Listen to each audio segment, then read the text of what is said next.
नमो अरहंताणं नमो सिद्धाणं नमो आयरियाणं नमो अज्जायाणं नमो लोये सब साहूणम् तामर प्रणत मौलिमणि प्रभाणा मुद्योत कंदलित पाप तमोवितानम् सम्यक् प्रणम्य जिन पाद युगं युगादा वलंबनं भव जले पततांजनाना यः संस्तुतः सकल वाङ्मय तत्त्वबोधा दुद्भूत बुद्धिपटुभिः सुरलोकनाथैः स्तोत्रैर्जगत्रितैश्चेत्तहरैरुदारैः स्तोषे किलाहमपि तं प्रथमं जिनेन्द्रम्। चौथे काव्य को देखा था, आज इसका पुनरुच्चारण कर लेते हैं। संपूर्ण मंडल शशांक कला कलाप शुभ्राहुणास्त्रिभुवनन्तव लङ्घयन्ति संस्कृतास्त्रिजगदीश्वरनाथमेकं कस्तान्निवारयति संचरतो यथेष्टम्। आदिनाथ भगवान की स्तुति करते हुए आचार्य मानतु महाराज कह रहे हैं कि भगवान पूर्ण चंद्र बिंब की कलाओं के समूह के समान स्वच्छ विमल आपके गुण त्रिभुवन लंघयन्ति तीनों लोगों को लांघ रहे हैं।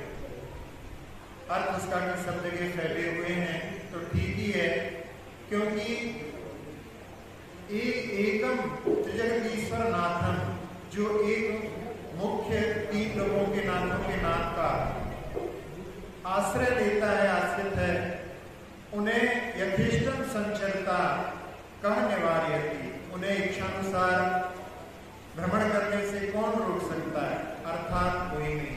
जो भगवान का आश्रय लेते हैं उनके गुण भी लोक लोक में फैल जाते हैं। अब इसके बाद में 15वें काव्य से प्रारंभ करते हैं। 15वें काव्य भी एक विशिष्ट काव्य है, जहाँ पर भगवान के, अभी यहाँ पर बोला कि भगवान के गुण सब जगह फैल रहे हैं, तो उसमें सबसे मुख्य गुण ब्रह्मचर्य होता है, उसका वर्णन इस 15वें काव्य में किया जा रहा है। और कल्पांत शब्द इसमें आ रहा है, तो चौथे काव्य में, 15वें काव्य में और 40वें काव्य में 3 बार कल्पांत शब्द आता है। यदि ध्यान नहीं दिया जाए तो चौथे से 40 पे पहुंच जाते हैं और 40 से 4 पे भी लौट आते हैं। इसलिए इसको जो है जागृति के साथ में पढ़ना चाहिए। इस काव्य का हम पहले गद्य के रूप में उच्चारण सीखते हैं। चित्रं किमत्र यदि ते त्रिदशांगनाभिर, चित्रं किमत्र यदि ते त्रिदशांगनाभिर, नीतं मनागपि मनो न विकार मार्गम, नीतं मनागपि मनो न विकार मार्गम, कल्पांत काल मरुता चलिता चलेन, कल्पांत काल मरुता चलिता चलेन, किम मंद रात्रि शिखरं चलितं कदाचित्, किम मंद रात्रि शिखरं चलितं कदाचित्। एक काव्य पहले छठा आया था जिसमें 8वें अक्षर पर यति थी। इस काव्य में भी 8वें अक्षर पर पूर्णता यति होती, यति भंग नहीं होता, यानी शब्द वहां से 8 अक्षर के बाद में ही नया शब्द प्रारंभ होता है। इसलिए अपन 8वें अक्षर पर थोड़ी देर के लिए रुक सकते हैं और उससे उस काव्य की छटा और मधुर हो जाती है। बहुत ही मनमोहक हो जाती है। इसको भी देख करके आप लोग पाठ करना। चित्रं किमत्रयदिते त्रिदशांगनाभिर्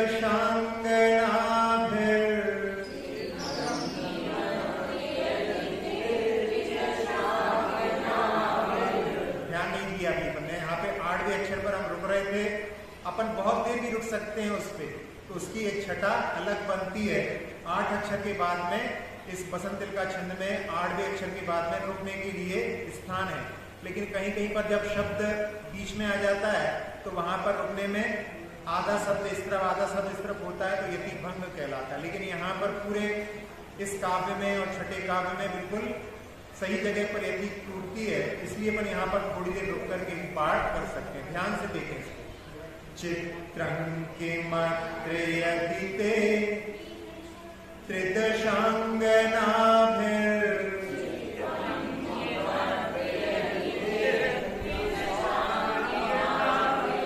नीतं मनागपि मनो न विकारमार्गम्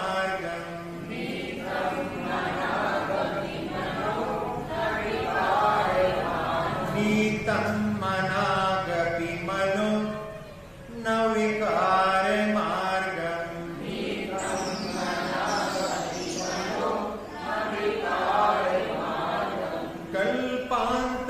कल्पान्तकालमरुता चलिता चलेन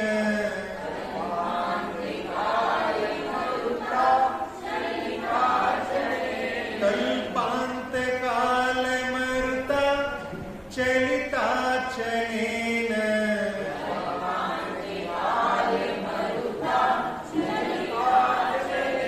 किं मन्दराद्रिशिखरं चलितं कदाचित्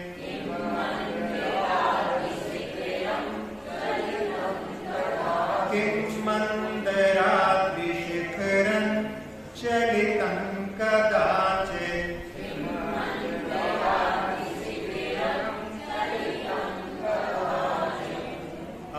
इस काव्य में 15वें काव्य में अब गुणों की चर्चा प्रारंभ हुई है।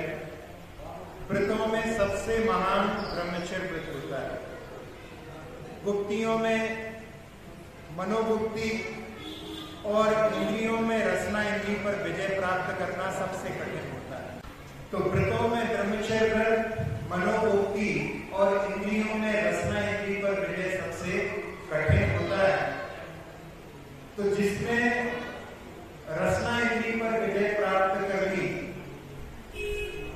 वह अपनी 5 इंद्रियों पर विजय प्राप्त कर सकता है। जिसने मनोबुद्धि को जीत लिया, वो अपनी सारी बुद्धियों को प्राप्त कर सकता है। इसी प्रकार से जिसने ब्रह्मचर्य व्रत का निर्दोष पालन कर लिया, वो अपने सारे व्रतों को निर्दोष पाल सकता है। तो ऐसे ब्रह्मचर्य व्रत की महानता बताते हुए आचार्य महाराज यहाँ पर कह रहे हैं, यदि ते मनः, एवं आपका मन त्रिदशांग नाभि, त्रिदश शब्द आता है स्वर्ग के। त्रिदश क्यों कहते हैं स्वर्ग को?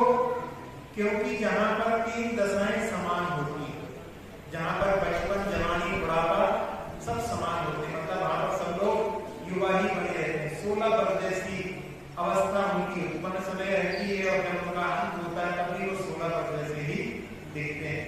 महापुरुषों के साथ भी ऐसा होता है। तीर्थंकर आदि भी उनके बच्चे उनके सामने बूढ़े लगने लगते हैं, लेकिन वो बिल्कुल युवा दिखाई देते हैं। तो यहाँ पर कह रहे हैं कि जिनकी तीनों दशाएं समान है, वहां की अंगनाएं त्रिदशांग नाम, और उनके द्वारा त्रिदशांग नाम भी मनाक अपनी विकार मार्ग न नीता, यानी देवांगनाओं के द्वारा भी भगवान आपका मन तनिक भी मनाक अपनी है किंचित भी यदि विकार मार्ग को प्राप्त नहीं कराया गया, तभी किम अत्र चित्रम, इसमें कौन सी आशय की बात है? इसमें कोई भी आशय की बात नहीं। और उदाहरण देते हुए आचार्य महाराज काव्य में अपनी बात को पुष्ट करते हैं। तो इसमें कह रहे हैं चलिता चलेन कल्पांत काल मरुता,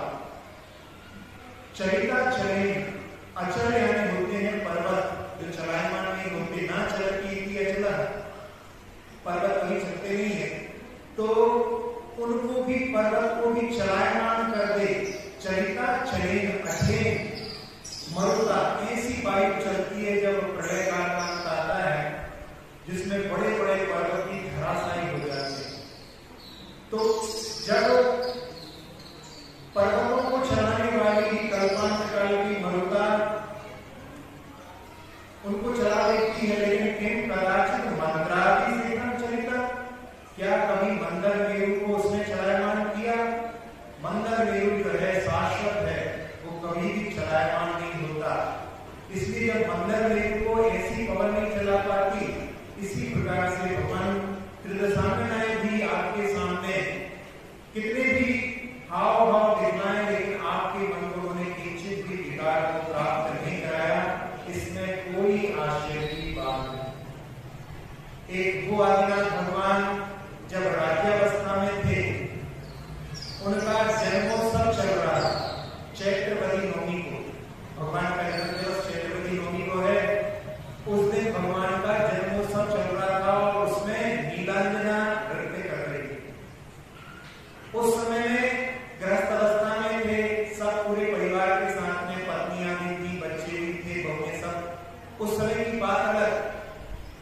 उस समय तो वो नृत्य को देख भी रहे थे, लेकिन जब उन्होंने श्रमण धर्म अंगीकार किया, 6-6 महीने का आड़े उन्होंने वहां पर आसन लगाया, उस समय में कोई भी उनके पास में जाकर के प्रदर्शन भी करता था तो उससे किंचित भी उनका मन चलायमान नहीं होता था। इस प्रकार से यहाँ पर भगवान के ब्रह्म में लीन, आत्मा में लीन की महत्ता बताई गई। जैसे ब्रह्मचर्य के लिए मुख्यतः से स्पर्श इंद्रिय संबंधी ही समझा जाता है, लेकिन ब्रह्म का होता है आत्मा, और चर्या में उसमें चर्या करना, रमण करना, लीन होना। तो पांचों इंद्रियों के विषय में जब तक व्यक्ति लगा रहेगा, तब तक अपनी आत्मा में लीन नहीं हो सकता। पांचों इंद्रियों से ऊपर उठ करके जब वो अपनी आत्मा में लीन होता है, तब वो सही ब्रह्मचर्य कहलाता है। जब सिनेमा में, थिएटर में आप लोग जाते हैं, पहले के समय में जब दरवाजा खुला रहता था और उससे प्रकाश आता था, तो वहां पर पिक्चर देखने वाली कहती थी दरवाजा बंद करो, पिक्चर दिखाई नहीं दे रही।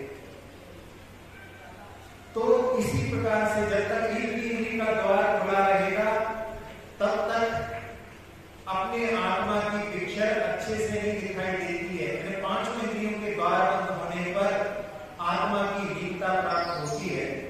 लेकिन यहाँ पर जिस ब्रह्मचर्य के लिए कहा जा रहा है, क्योंकि कहा जाता है कि संसार में बाकी सब इंद्रियों का राग एक तरफ और एक स्पर्श इंद्रिय का राग एक तरफ, यानी वो भारी पड़ेगा। तो उसकी विशेषता बताने के लिए यहाँ पर भगवान आपका मन किंचित भी चलायमान नहीं हुआ। एक बार मनोज और मनोरमा नाम से लगेगा जैसे कोई पति पत्नी है, लेकिन ये कामदेव और रति के पर्यायवाची नाम।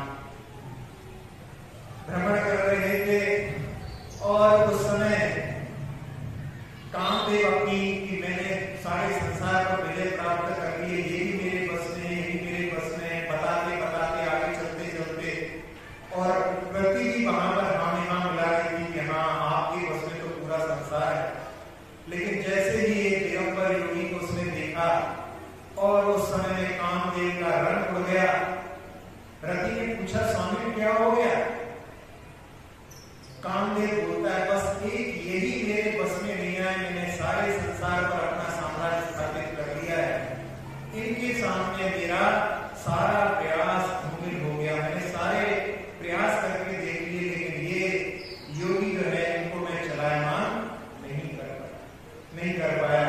तो इस प्रकार से ब्रह्मचर्य के लिए यहाँ पर वर्णन किया जा रहा है, जिसमें आदिनाथ भगवान ने भी अपने कई भवों में उस ब्रह्मचर्यशील की साधना की थी।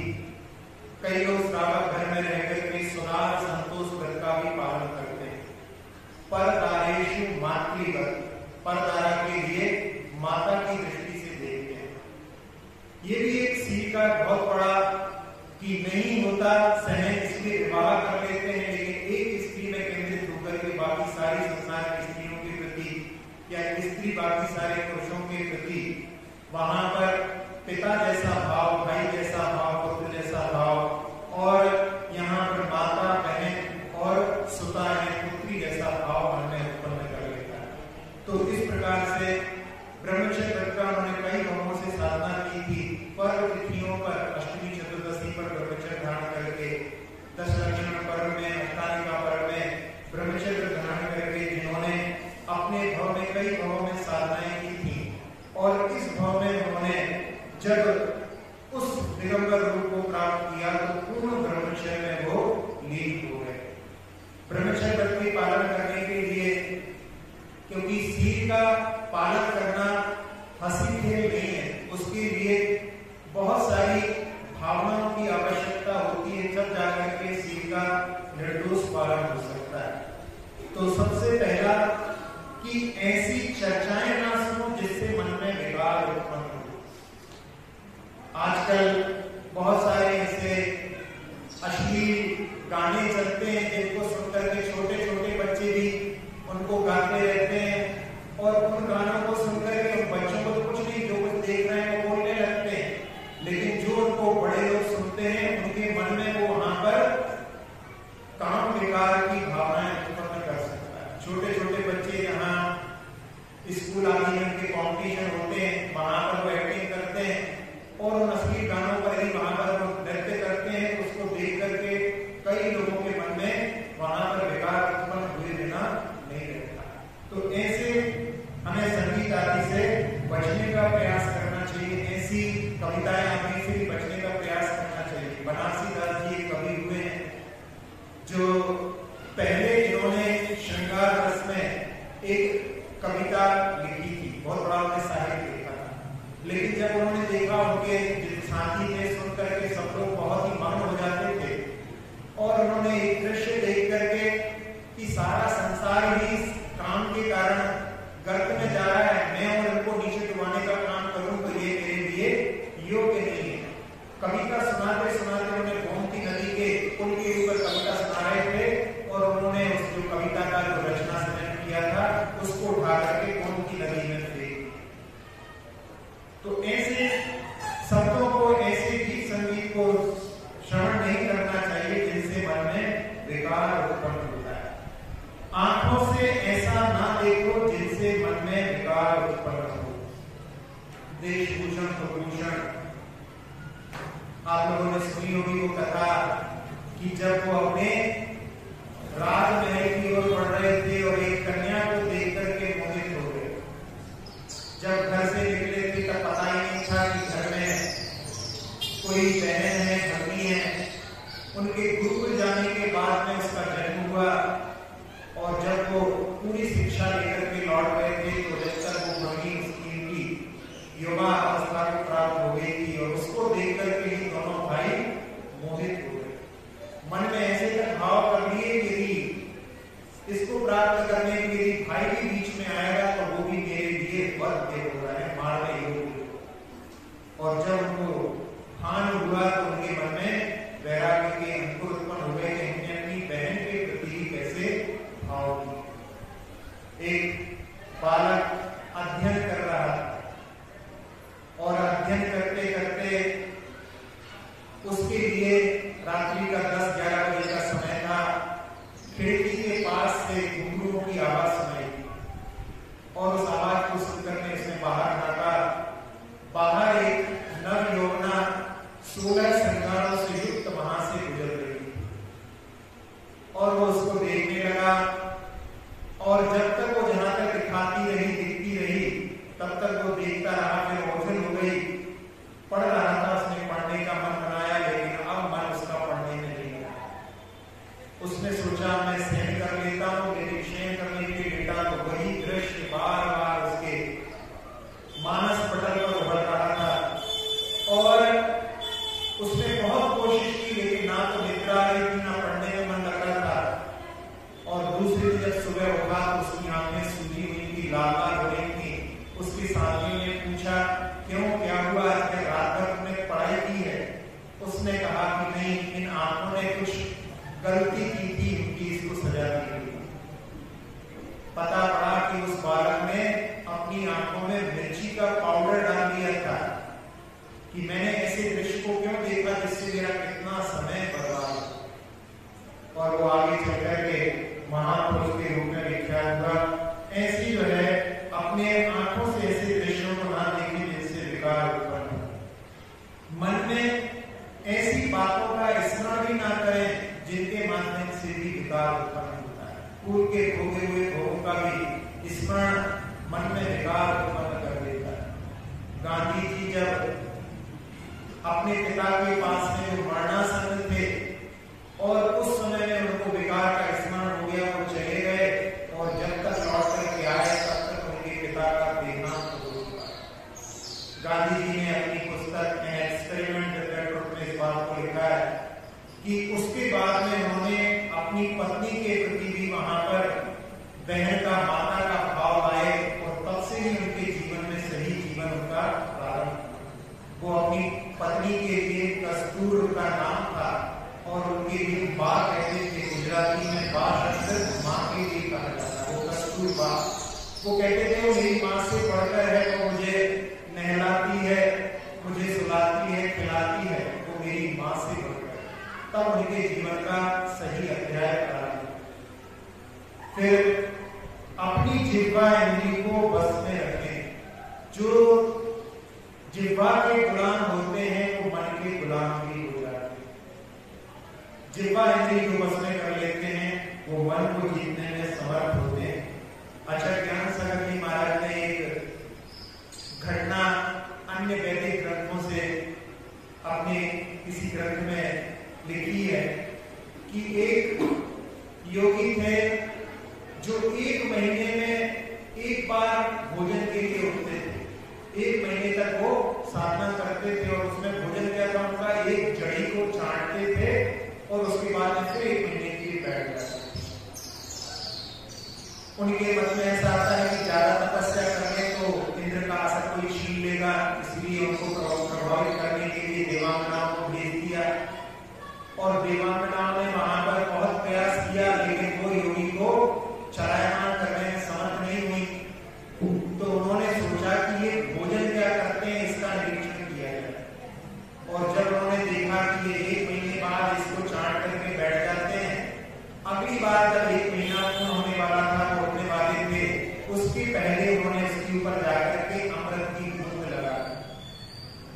और जब उन्होंने उसका पान किया तो आज उनको कुछ विशिष्ट स्वाद आया।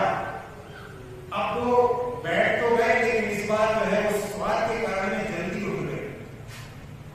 और फिर 30, 25, 20 ऐसे कम होते होते दिन ऐसी स्थिति की आ गई कि एक ही दिन में एक बार बैठने के बाद पुनः उसको छांटने के लिए उठ गए। तब उस अप्सरा ने सोचा कि अब ये जिह्वा के गुलाम हो चुके हैं, अब इनको मन का गुलाम बनाना कोई बड़ी बात नहीं। और थोड़े बहुत हाव भाव दिखा करके, दिखा करके उसने अपने बस में कर दिया। तो जो शील का पालन करना चाहते हैं उनके लिए जिह्वा पर भी लगाम रखने की आवश्यकता है। इसके बाद में आखिरी बिंदु है, तन को ऐसा ना सजाएं जिससे कि मन में विकार उत्पन्न हो। ऐसे वस्त्रों को धारण करते हैं और उसके बाद में अगर दूसरों की आंखों में देखते हैं कि वो सामने वाला हमारे वस्त्रों को देख करके क्या बोलता है। हमारी इच्छा वस्त्रों के प्रदर्शन की रहती है, जबकि वस्त्र देह के संवरण के लिए हैं। जहां प्रदर्शन की भावना जुड़ जाती है वहां पर फिर उससे विकार उत्पन्न हुए बिना नहीं रहे। एक अमेरिका का एक कोर्ट में केस आया, एक कन्या ने कि एक लड़के ने हमारे साथ बस में बदतमीजी की। और जब उसको कोर्ट में लड़के को बुलाया गया और उससे कहा गया कि तुम्हारे ऊपर ये आरोप है कि तुमने इसके साथ बदतमीजी की, मैंने आज तक इसको देखे नहीं, तो बदतमीजी की बात क्या है। कई बार जज ने पूछा लेकिन वो तैयार नहीं। जज मैं बड़ा हैरान कि ऐसा कैसे हो सकता है, यार मैंने कभी इसको देखा ही नहीं। और उसके बाद में कहा कि आप उस दिन जिस वेशभूषा में थे उसी वेशभूषा में यहाँ पर उपस्थित हुए। और जब वो वहां पर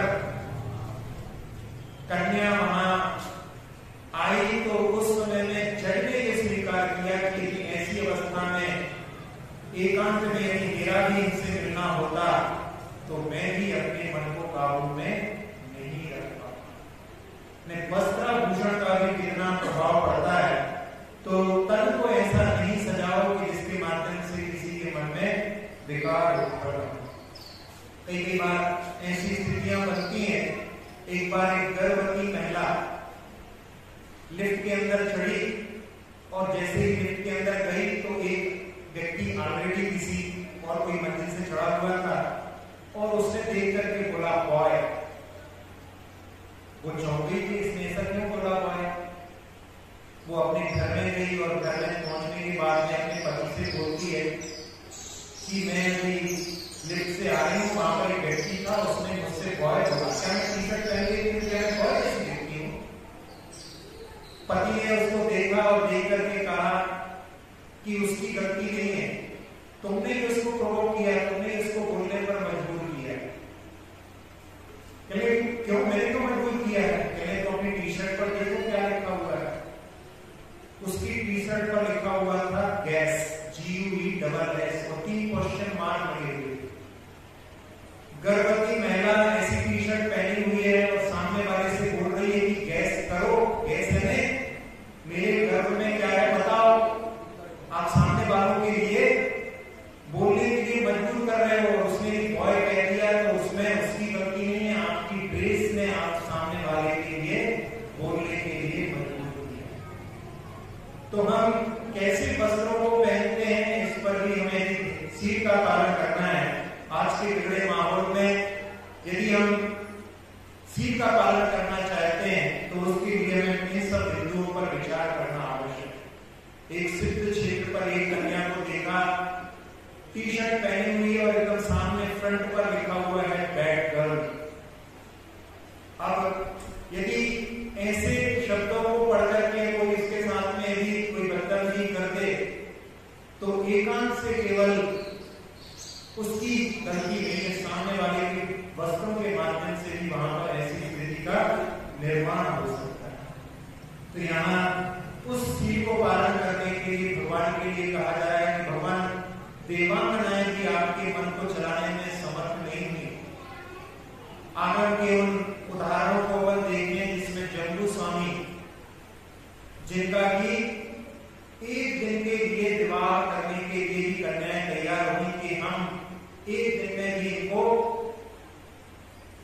अपने बस में करने में समर्थ हो जाएंगे, लेकिन वो ऐसे अड़े रहे कि चारों कन्याएं वहां पर और साथ साथ में उनकी जम्बू स्वामी की मां भी वहां पर देख रही है कि मेरा बेटा पिघल जाए, लेकिन वो चलायमान नहीं हुआ।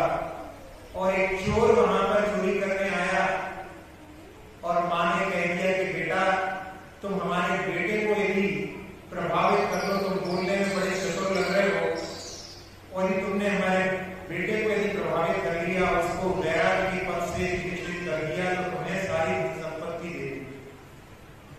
वो भी वहां पर जाकर के प्रयास करके हार गया और समझ गया कि सच्चा पद क्या है। वो भी जो है बैराग के पद का अनुसारी बन गया, अनुसरण करने लगा। ऐसी स्थिति वहां पर जो शील का निर्दोष पालन करते हैं उनका प्रभाव अन्य लोगों के ऊपर भी किस प्रकार से पड़ता है, ये उदाहरणों के माध्यम से हम समझ सकते हैं। सती अंजना 22 बरस तक पति ने देखा नहीं, लेकिन मन में कभी उनके ऐसे भाव नहीं आए कि मैं कोई दूसरे, मेरे पति मुझे स्वीकार नहीं करते तो कोई दूसरा मैं स्वीकार कर लूं।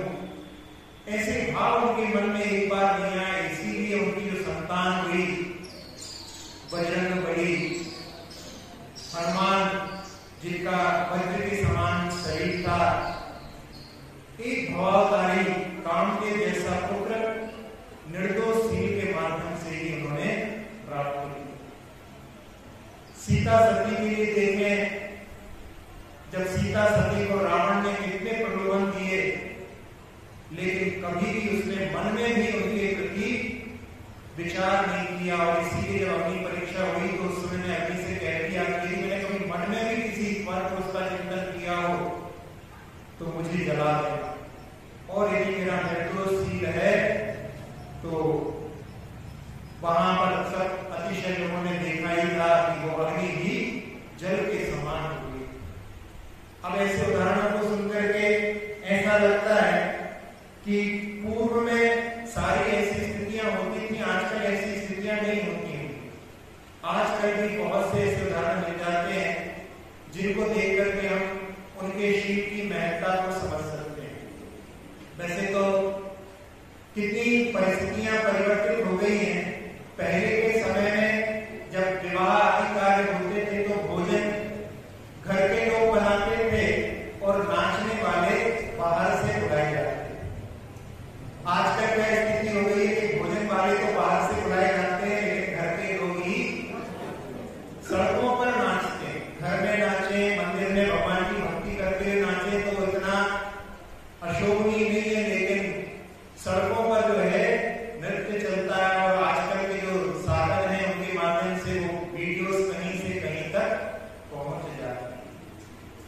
क्या आदर्श थे पहले के समय में कि जब श्री राम ने लक्ष्मण से पूछा अपहरण के बाद में कि ये हार तुमने देखा है क्या, तुम्हारी भाभी का है क्या, ये केयूर उनका है क्या?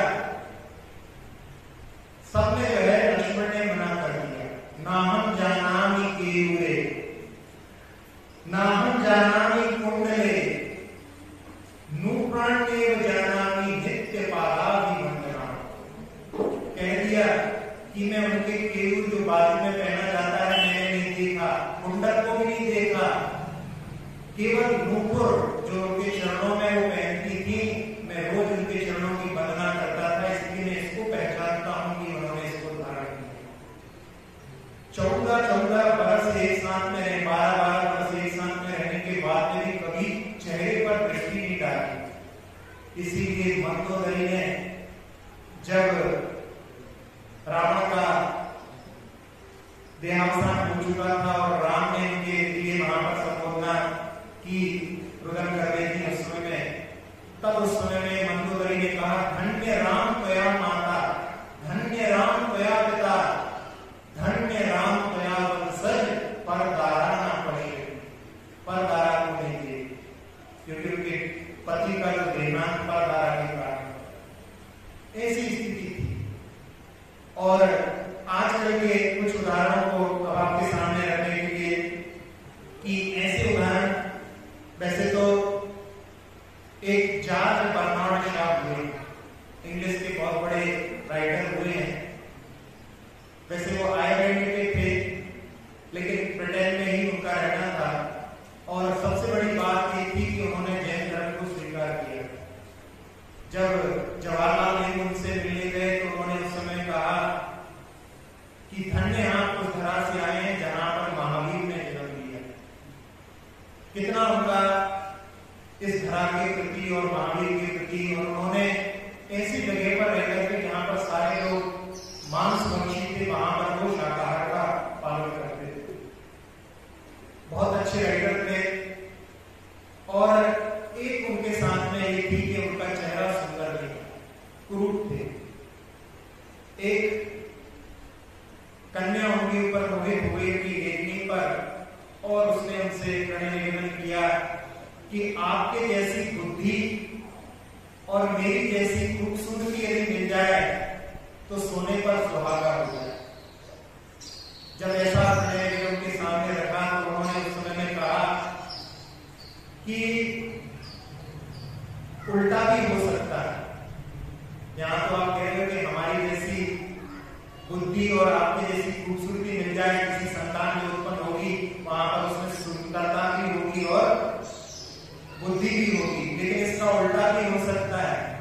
कहीं ऐसा हो गया कि मेरे जैसी बदसूरती और आपके जैसी बेवकूफी यदि उसमें आ गई तो फिर उस संतान का जीना मुश्किल हो जाएगा। प्रकार से कहकर के उन्होंने उस सामने वाले के प्रणय निवेदन को ठुकराया। शिवाजी के बारे में भी देखो, उन्होंने भी वहां पर मुस्लिम सरदारों की पत्नी को पकड़ करके उनकी मंत्री लेकर के आ गए। तो उन्होंने उस समय में कि हमें तुमसे ऐसी उम्मीद नहीं थी, और उनको वहां पर सम्मान के साथ उनको लौटा। भीम के बारे में देखो, भीम ने भी इसी प्रकार से वहां पर जब बात आई तो उस समय भी उन्होंने सही किया। छत्रसाल जो पन्ना के नरेश थे, उन्होंने भी एक निर्णय लिया। उन्होंने कहा कि आपके जैसा सुंदर पुत्र चाहती हूं, तो उन्होंने कहा कि आज से ही आपको राजमाता का दर्जा दिया जाता है।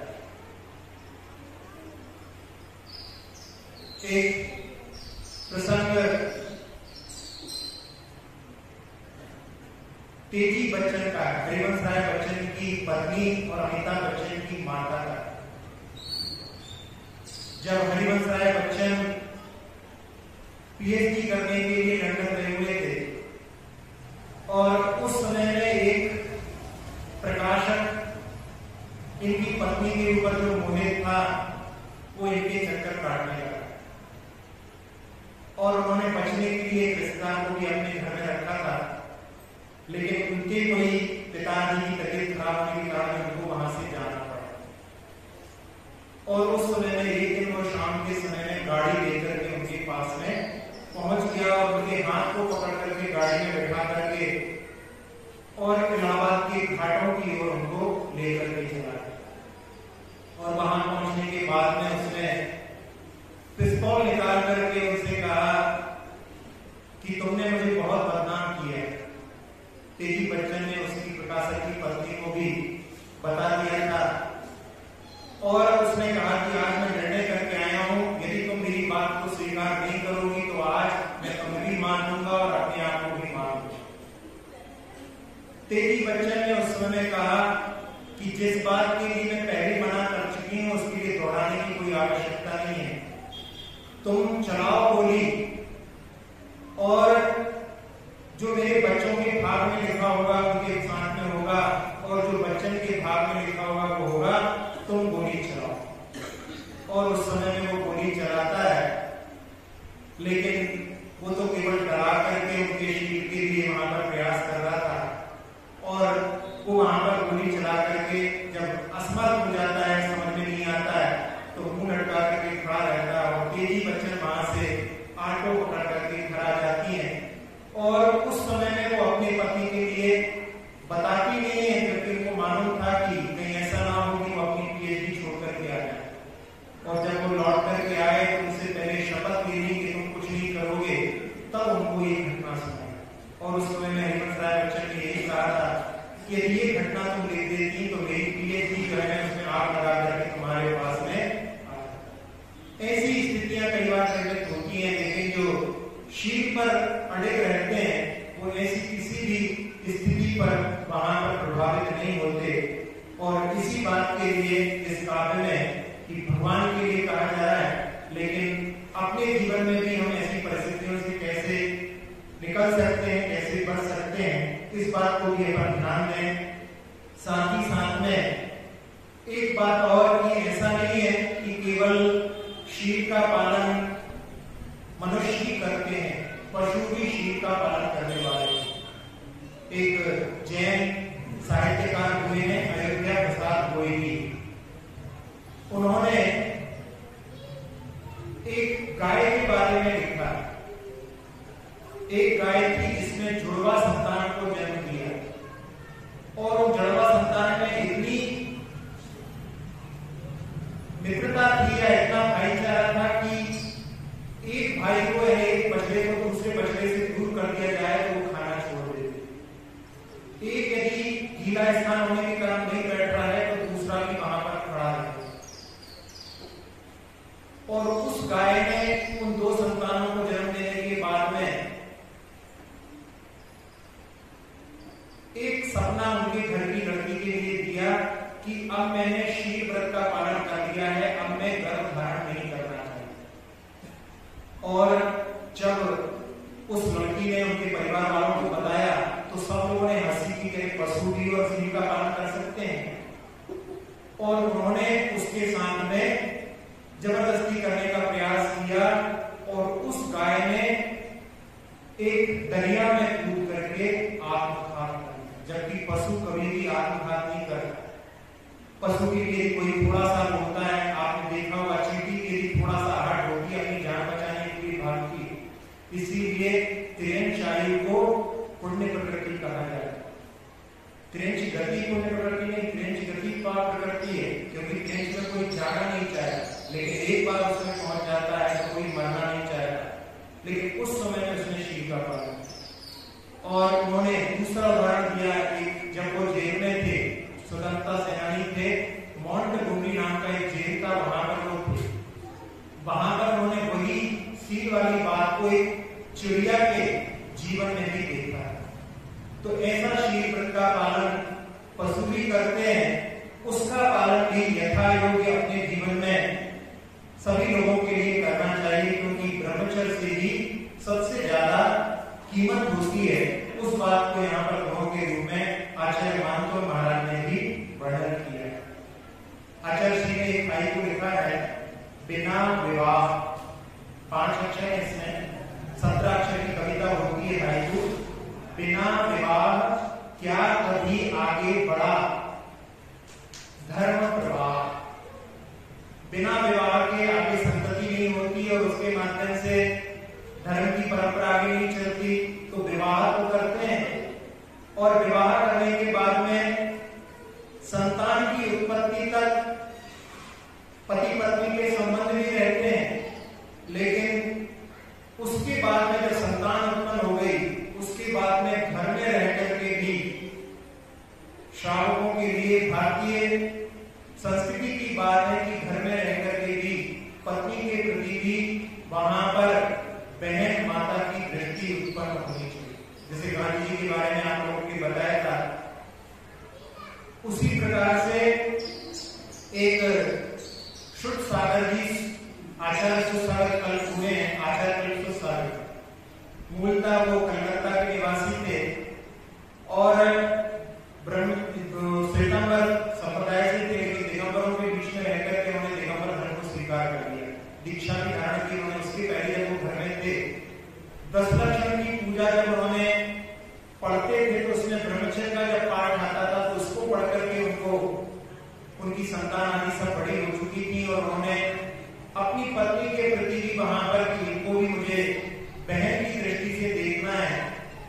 और उन्होंने पर्युषण पर्व के बाद में 1 महीने तक मंदिर में ही शयन किया और जब उनको लगा कि मैं अपने शील का पालन कर सकता हूं तो अगली बार जब राखी आई, भादों के बाद में फिर सावन में 11 महीने के बाद में उन्होंने अपनी पत्नी से राखी बंधवाई। ऐसा आदर्श भारतीय संस्कृति में होता है। तो उस बात के लिए भी अपने घर में रहकर के जब तिथि परिवर्तन का समय आता है तो बहुत सारे लोग अपने जीवन में संयम का पालन करते हैं। कोई भी दिन, कोई परिस्थिति इस प्रकार से नियम को लेकर के तिथि का आदान प्रदान करते हैं। तो ऐसे शील का पालन यथा योग्य अपनी भूमिका के अनुसार सभी के लिए करना चाहिए। ये इस काव्य के माध्यम से हमारे लिए प्रेरणा देती है। अब एक आखिरी का एक कवि हुए हैं भर्तृहरि, उनके जीवन की एक घटना कि उनके पत्नी थी पिंगला नाम और इन्होंने इस घटना का वर्णन अपने वैराग्य शतक की एक श्लोक के माध्यम से किया है। वो अपनी पत्नी पर जो भर्तृहरि के लिए बहुत ही कुछ थी, उन पर मोहित थे और उनका एक छोटा भाई था, उसके लिए उन्होंने पत्नी पर मोहित होकर के उसको देश से निकाला दे दिया। जबकि उनकी पत्नी किसी और के लिए चाहती थी।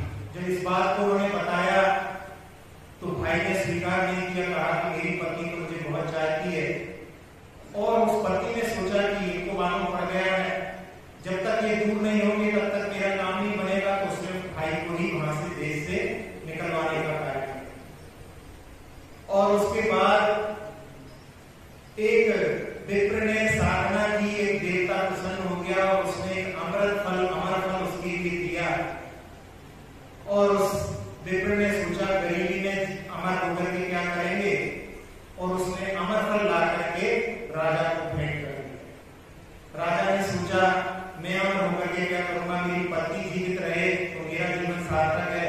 उसने अपनी पत्नी के लिए वो अमर फल दे दिया। और जब पत्नी को अमर फल मिला तो उसने कहा कि मेरा जो साथी है जिसको वो चाहती थी वो जीवित रहे तो मेरी सार्थकता है। उसने पति से कहा मैंने स्नान नहीं किया है, अब स्नान करके पूजा करके मैं इस फल को खाऊंगी।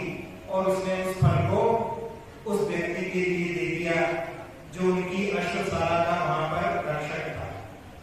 और वो किसी वेश्या पर मोहित था, उसने भी इसी प्रकार से उस फल को लेकर के उस वेश्या को दे दिया। और वो वेश्या जो है वो राजा पर मोहित थी और उसने फल जो है राजा के लिए ला करके। जब राजा के हाथ में वो फल आया तो उनकी सांस ऊपर की ऊपर और नीचे के नीचे रह गई। उनको सारा दृश्य कि मैं अपने भाई की बातों पर विश्वास नहीं किया, मैंने पत्नी के ऊपर विश्वास किया, ये फल घूम करके मेरे पास कैसे आया। उसके बाद में उनको वैराग हो गया, मैं अपने भाई को ढूंढ करके उनको राजा जी दे करके और वैराग के पद पर गए। और उन्होंने वैराग के शतक में इस बात को लिखा है, यां चिंतयामि सततं मयि सा विरक्ता साप्यन्यमिच्छति जनुं सजनुन्यसत्ता अस्मत्कृते परितुष्यति काचिदन्या धिक्तां च तं च मदनं च इमां च मां च। पूरी घटना तो उसमें उन्हें वर्णन कर दिया। मैं जिसको चाहता हूं वो किसी और को चाहती है और वो किसी और को चाहती है और वो मुझे चाहती है। धिक्तां उस पत्नी के लिए धिक्कार, तम उसके जो प्रेमी उसके लिए, इमाम चा माम चा उस वेश्या के लिए धिक्कार और मेरे लिए धिक्कार। इस प्रकार से और काम के लिए धिक्कार, जिसके कारण मैंने पूरे अपने जीवन को ही तहस नहस कर रहा। इस प्रकार से इस काव्य के अध्याय को देखते हैं जिसमें कि अजय मानकुर महाराज ने कितने अच्छे भावों से कि हे भगवान, त्रिदशांगनाओं के द्वारा, अप्सराओं के द्वारा भी आपका मन किंचित मात्र भी चलायमान नहीं हुआ। इसमें कोई आश्चर्य वाली बात नहीं है। जिन वायुओं से, जिन हवाओं से पर्वत भी चलायमान हो जाते हैं, क्या वो मेरु मंदिर को चलाने में समर्थ है? अर्थात नहीं। इस प्रकार से इस काव्य के पद का धन्यवाद प्रचारण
अक्षर पद मात्रा से दूषित वचन अगर ममहीन रहे और प्रमाद कषाय के वश में सम्यक अर्थ विलीन किए।